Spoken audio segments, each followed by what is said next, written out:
Hello everyone and welcome back to Destiny. A lot of us are currently enjoying the new expansion, and with the expansion we have a new season of weapon and sandbox tuning. There have been quite a bit of changes to weapons and abilities, and in this video we're going to outline those patch notes and I'll tell you exactly what I think. Also, if you want a better view of what is new in the game, I did post a weekly reset guide video that goes a little bit more in depth on some of the new stuff you can find in the tower.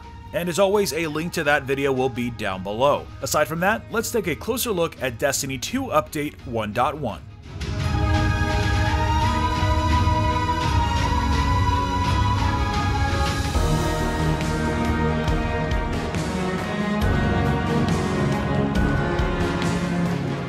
Alright, so the sandbox tuning begins with abilities. First up, we have increased damage dealt to bosses from super abilities. I'm not sure if this just means that anyone with a yellow bar will take more damage, but it's interesting that it's separated out from the rest of the enemies, like red bars. And then we have adjusted the output of the recovery stat so that characters with the lowest recovery totals will start regenerating health a little bit faster. This is a pretty good start, and hunters are going to be feeling a little bit better, especially after some of the other changes coming up. Moving on, we have some changes to grenades. And we start with reduced pulse grenade damage slightly and toned down the intensity of the camera shake and the controller rumble associated with each pulse. We saw this coming a mile away. We also have reduced the recharge rate of an additional grenade beyond the first, so things like having 2 grenades as a striker, that second grenade is going to charge a little bit slower. And then we have normalized the recharge rate of arc bolt and firebolt grenades to match the other grenade types. And then finally we have increased damage inflicted to combatants by pretty much every other grenade in the game, with the exception of the spike grenade, lightning grenade, and I think vortex. This makes me pretty happy because I think grenades really do need to pack a huge punch, so this should make things a little bit better. Moving on from that, we have some changes specifically for the Titan. First, we have fixed an issue allowing the Titan's rally barricade ability to generate infinite ammo for certain weapon types. This is fixed, thank you.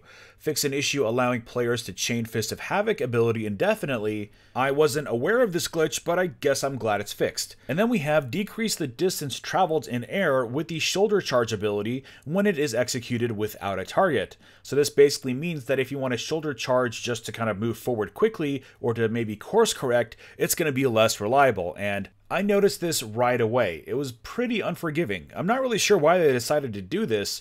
I think it's just kind of cool to be able to do that as a Titan. I don't think it really affects the gameplay in any way, but maybe I'm wrong, I don't know.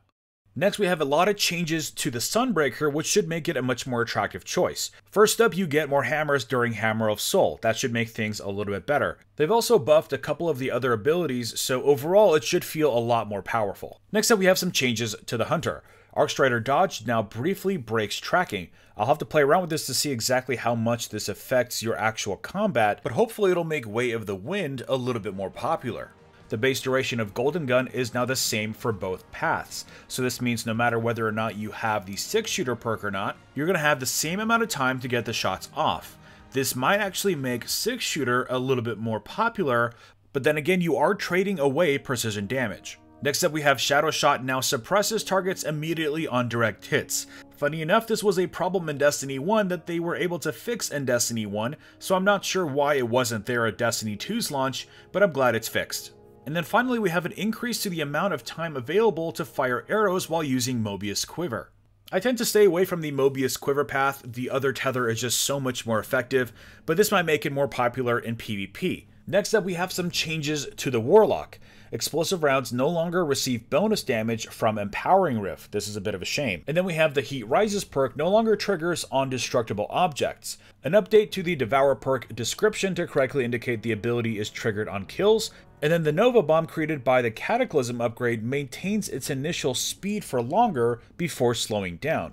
This is going to make things a little bit better when you're looking to take out just a single target. Moving on to changes to gear, we start with some general changes to Hunter leg armor, where survivalist perks were not granting recovery, now they are. Thank you. Moving on to exotic armor, we start with slightly increasing the damage dealt by ACD0 feedback fence, adjusting the grenade recharge rate by Starfile protocol to compensate for the global decrease in second grade recharge rates, added the additional perk to Lucky Pants that loads a single bullet into the chamber of a stowed hand cannon whenever the player scores a precision hit with any weapon. This is pretty cool, and it actually might get me to use these pants a little bit more. And finally, they've reworked the perks on the Karnstein armlets. First up, on a melee hit, the armlets now provide heightened mobility and recovery, and highlight low health targets, and scoring a melee kill immediately restores a significant amount of the wearer's health. Some all-around great changes there. Moving right along, we have the changes to weapon tuning, starting with some general changes that happen across the board. Increase the base damage and reduce the precision modifier of precision auto rifles. The one thing I'm going to say right off the bat is that I'm pretty disappointed that there isn't any kind of specific changes listed here. In the past, they've been really good at giving us exactly what this means. How much have they reduced the precision modifier? Is it by 0.25, by 0.5? We don't know. I guess someone's just going to have to run the math on that. I don't know. This is going to reduce the effectiveness of weapons like the Uriel's Gift. Moving on, we have slightly reduced the aim deflection of high caliber rounds on auto rifles and scout rifles, again affecting the Uriel's Gift. I do have to say that I thought the whole idea behind having locked perks on weapons is so that they can individually tune each weapon if it becomes overpowered. So it's really strange that they're sort of doing these sweeping changes when all they have to do is just touch up a couple of the problematic auto rifles. This is where that third stream would have been really handy to get John Wisniewski's mentality behind this. Next up, we have reduced the effectiveness of aim assist at higher ranges on scout rifles. This is going to be a welcome change. This does affect things like the miter multi-tool being used from really far away, but I think this is actually a really good nerf, because the gun is just as effective as it is, you just can't cower from across the map. Next up, we have reduced severity of recoil on Haka high-impact auto rifles. Hand cannon accuracy recovery now scales with rate of fire, which I really like. You're going to have to slow down and take your shots wisely. Also improved base aim assist on aggressive hand cannons. Again, this is going to help with that initial accuracy and is going to really reward precision aiming. Next up, we have slightly increased the rate of fire time between bursts on Avalon sidearms. This is going to be a welcome change, and it should make that last hope a little less deadly in the Crucible. Next up, we have slightly increased impact damage on lightweight single-shot grenade launchers. It's still not going to make me use them. Fix an issue with the Tireless Blade Sword perk, where players could sometimes get sword ammo from an upward sword attack. I didn't realize you weren't supposed to. And I guess that ties into the one right below the next one, which is the Relentless Strike Sword perk no longer returns ammo on heavy attacks. I guess that raid sword is just way too popular. Next up, they fix an issue where the Infinite Guard perk would drain ammo when guarding in a healing rift. I didn't even know this was a thing. When comparing sniper rifle stats, the UI correctly updates for maximum magazine values. And finally, fix an issue with Ambitious Assassin to make it more consistent. Now, the big thing still missing here is sniper rifles. Fusions and shotguns and sniper rifles used to be special weapons, but now they're part of the power weapon pack. Shotguns and fusion rifles can sort of get away with it because of how deadly they can be at close to medium range. Sniper rifles, on the other hand, really do rely on that precision damage. They're most effective from long range only because it's less awkward to zoom in. They don't necessarily gain a damage advantage from far away. You stay safer, yeah, but you're not very effective in combat. The damage just isn't there in PvE. This is something that I feel really needs to be addressed. I'm very surprised that there's not even a slight increase in base damage. Their data must show that sniper rifles are the least used weapons. Sure, they're pretty effective in PvP, but that's it. So here's to hoping that we don't have to wait until Season 3 to see an improvement in sniper rifles. They're all just collecting dust in my vault. Moving on, we have some changes to exotic weapons, starting with increased Fighting Lion damage and change the Thin the Herd pack to now grant bonus ammo rather than pulling ammo from the player's inventory. This is definitely a nice change. I'm one of those people who doesn't hate the Fighting Lion. It works as an energy weapon. It doesn't work as a power weapon. Having said that, it's not very fun to use because it's a single shot. It bears the cadence of a rocket launcher without the payoff. I think they need to change this yet again. They need to go as far as saying the Fighting Lion can reload itself on a kill. That would be pretty effective. Shooting destructible objects with Graviton Lance, Sunshot, Merciless, Sturm, and Drang no longer trigger the exotic weapon perks. And then finally some changes to Darcy that don't matter because snipers suck. Now moving on to the final group, we have activities, starting with the raid. Leviathan is now recommended power 300. Prestige Leviathan now is recommended power 330. The issue with this is that you are still capped at level 20 and power 305 if you don't own Curse of Osiris. Sadly, this means that if you're a base game owner, the raid is going to be much more difficult.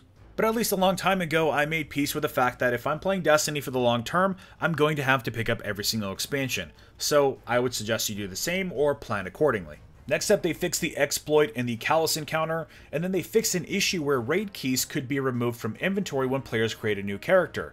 So now because they fixed this, your raid keys are going to disappear from your inventory at the end of every week. So this is going back to the way it used to be. PC players have never experienced this, so keep this in mind.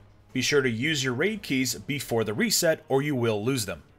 Next up, we have some changes to PvP. Increase the rate of rare rewards upon match completion in quick play and competitive, increase the rate of legendary rewards upon match completion in quick play and competitive, and then increased XP rewards upon match completion in quick play and competitive. This is going to make Crucible matches much more worth it, but I really wish they increased the amount of Crucible tokens you get. I think one is just way too slow. Next up, we have Strikes. Nightfall Strikes have now a recommended power of 270, the same as Heroics, and then Prestige Nightfall Strikes have a recommended power of 330. Increased Glimmer earned from strike completions, and increased XP rewards from strike completions to bring them in line with other activities.